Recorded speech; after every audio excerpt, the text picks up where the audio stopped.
An accident on the motorway, every driver's nightmare. The severity of the crash strongly depends on the roadside restraint systems. Will they be able to minimize the damage as much as possible? Crash tests help establish whether a barrier made of steel or of concrete is up to the task. In Germany, it is the duty of the manufacturers to carry out such tests to prove that their products meet all the legal requirements. A certified crash test center in northern Germany. A unique test series is about to start here in just a few minutes. This time, a federation of manufacturers won't be testing their own products, but those of their competitors. For this purpose, the German Association of Steel Crash Barrier Manufacturers has arranged for the construction of a concrete barrier that can be found on hundreds of kilometers of German motorways. Why? First, we want a direct comparison of steel and concrete systems. Second, the wall we tested there is officially categorized in the medium impact severity level B. And we always had our doubts as to whether that was correct. Steel or concrete? Which system is safer? Which material cheaper?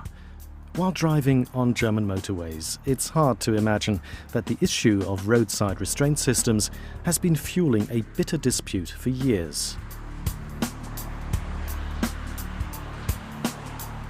Professor Ulf Zander of Siegen University has been following this dogmatic war of words for some time now and doesn't understand why one specific criterion is constantly neglected. It's about protecting the driver's life, so passenger safety is of course a major argument for supporting and choosing one of the two systems. This should also take priority when awarding contracts, as stipulated by the existing regulations. The preparations for the first crash at the test centre are almost completed. The test series comprises 4 vehicle classes, starting with the most common model size.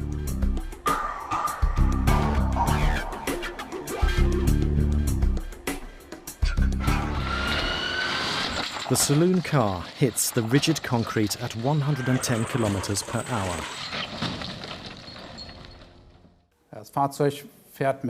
The vehicle drives into the concrete barrier at a very high speed, turns sideways and lifts off the ground, covering about 10 meters, during which any steering is impossible, before touching down again uncontrolledly. What's crucial here is the time the vehicle spends in the air. The amount of energy reduced here is rather minor, which means if the vehicle hits the wall at 110 km per hour, it carries on flying at 110. It might be a few k's less at this spot, but that's negligible. You can't brake in the air. So what happens to the passengers during the crash?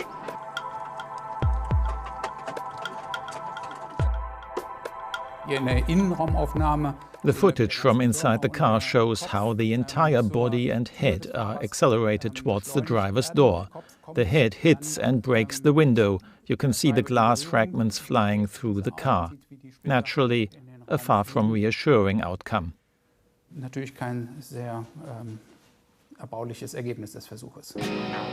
What happens to the passengers is measured in the crash test and defined with the so-called impact severity level, ranging from level A, very good, to C, only partly recommendable.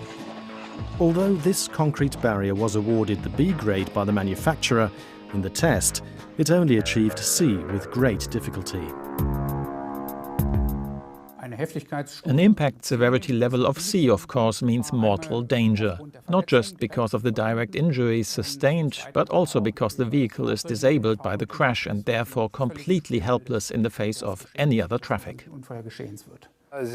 It is our core principle to try and achieve the severity impact level A for all our systems.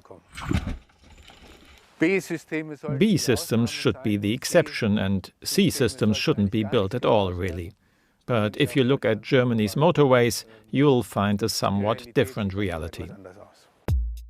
The same test, only this time it's an estate car crashing against a steel system. Hier beim Anprall an die Stahlschutzplanke sieht man. Here, in the collision with the steel crash barrier, you can see how the protective system deforms immediately upon impact. Every centimeter of deformation helps the barrier absorb energy and reduce the vehicle's velocity. Deformation is exactly what we want to see in such tests. We have material damage in the vehicle's crash zone, which is nothing to worry about. The whole front end is dispensable as long as the driver isn't injured or, at the very least, survives the crash test. By the way, this steel crash barrier passed the test with the impact severity level A. Systems should yield, have to yield, if you want to increase road safety. But it's still the case today that our clients often ignore this impact severity level or the rigidity of a system.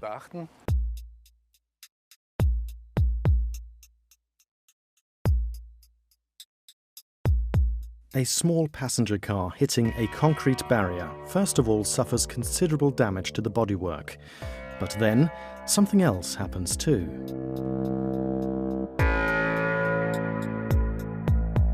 The vehicle fails to stay in the lane after impact. You can see how it's gradually turning away from the concrete barrier. The car's rear is significantly elevated, which of course precludes any steering. And this is crucial. When hitting a steel crash barrier, the crash zone initially also suffers considerable damage. On the whole, the vehicle performs rather well, though. It does still leave the lane, but you can't see it lifting off the ground or losing maneuverability. SUVs are very popular these days, not least because they convey a sense of safety. And to begin with, this is confirmed when crashing against concrete.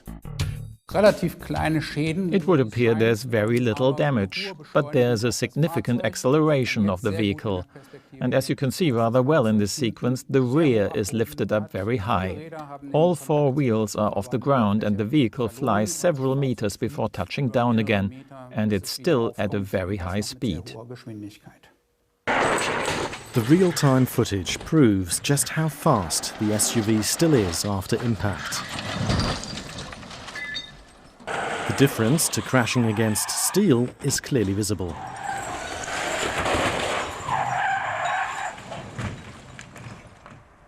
The SUV, a very rigid construction, hits the steel crash barrier, which deforms immediately.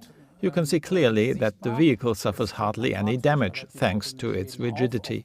And the car once again remains in the lane rather well. It doesn't lift off.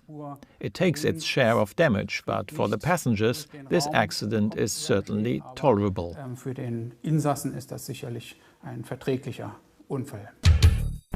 Delivery vans are ubiquitous on our motorways, and often they travel at quite a pace. They also have a high centre of mass, which doesn't go unpunished when crashing into a concrete barrier.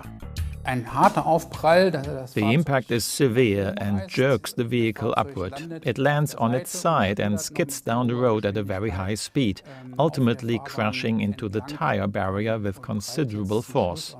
You can see how much energy is still left in the vehicle.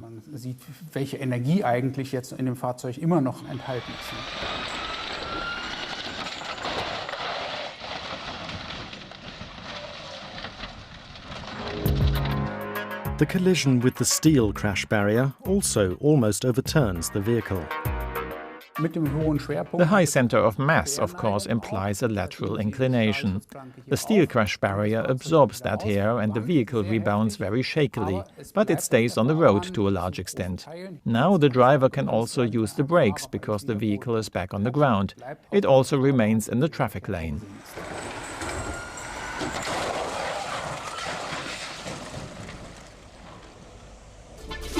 Conclusion. With regard to passenger safety, steel crash barriers are clearly superior to concrete systems. But doesn't this in turn mean disadvantages when it comes to really large vehicles? This test shows that a steel crash barrier is also capable of stopping 38-ton juggernauts. The construction doesn't break, deforms markedly, and absorbs the energy, which also leads to the vehicle being guided onwards directly along the steel crash barrier. And this effectively refutes one of the main arguments against steel. Steel crash barriers can hold back the heaviest and largest of vehicles. By the way, the concrete barrier used in these crash tests is no longer officially recommended for construction, and yet it can still be found on far too many stretches of motorway.